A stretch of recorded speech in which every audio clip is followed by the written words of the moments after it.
na tunaambiwa katika maandiko kushukuru Mungu kwa kila jambo.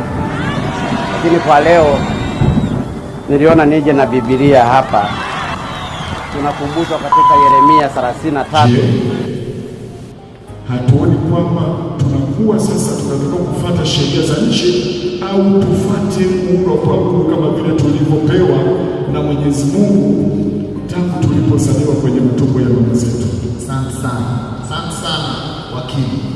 Na kimsingi anachokisema ni kwamba haki hizi zinazotolewa katika ibara ya 19 sio kamili, they are not absolute.